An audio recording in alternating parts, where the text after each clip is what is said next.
এই ধানের শীষ আবার গজে উঠবে।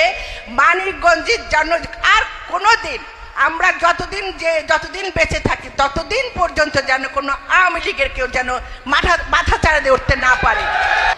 আপনারা সুন্দরভাবে আপনাদের ওরসটা উদযাপন করুন। আমি ছোট্ট করে কথা বলব, সামনে হইল জাতীয় নির্বাচন। আমার আফরোজা খান রিতাফা নমিনেশন পাইছে না ধানের শীষে। আপনারা বুকে হাত দিয়া বলতে পারবেন যে বিএনপির কোন লোক কি গানের বিরুদ্ধে কোনো সময় কথা বলে কিনা? জোরে করে বলতে হবে না। বিএনপির কোন লোকজন গান বাজনার বিরুদ্ধে কোনো কথা বলে না না। তো আমরা সামনে নির্বাচন, আমরা জানি একটু গান বাজনা করতে পারি, আপনারা জানি গান বাজনা শুনতে পারেন, তার জন্য ব্যবস্থা আপনাকে করুন লাগবো না? আপনাদের করুন লাগবো। সামনে ধানের শীষ প্রতীকে আফরোজা খান রিতাফার জন্য আমি আপনাদের কাছে দোয়া চাই, ভোট ভিক্ষা চাই। এর কারণ এটা যে যদি আগামীতে এরা রাষ্ট্র ক্ষমতায় না যাইতে পারে তাহলে এ দেশের এমনি তো 200-র উপরে মাজার ভেঙে ফেলাইছে, আপনারা জানেন তো। 200-র উপরে বাংলাদেশে মাজার ভেঙে ফেলাইছে। এখন একটু বন্ধ হয়েছে। কেন বন্ধ হয়েছে? সামনে যে নির্বাচন, একটু গ্যাপ দেই, নাহলে এখনো যদি মাজার ভাঙতে থাকি তাহলে কিন্তু আর ভোট পাবো না।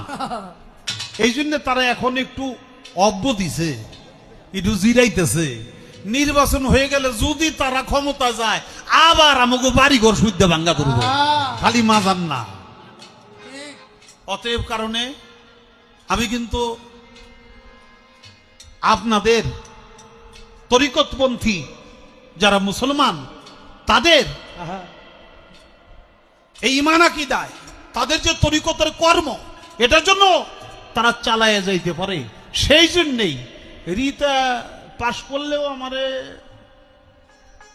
2-4 হাজার টাকা দিব না, গান শুনতে আসলে তাইলে উনি 10,000 টাকা পুরস্কার দিবে। এই তো নাই লেখুন ওদিনই দিব না।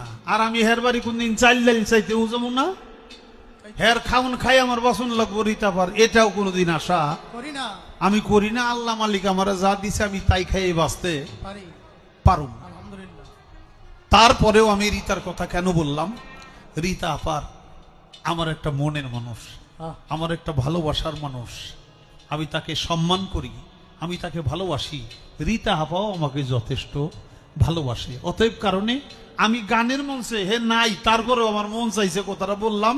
রিতা আপার জন্য আপনাদের সকলের কাছে দোয়া চাই, দয়া চাই এবং ভোট ভিক্ষা চাই, যাতে দেশের তরিকতপন্থী লোকেরা আমরা গান বাজনা, আমাদের উরস পার্বণ সবকিছু চালাই যেতে পারি।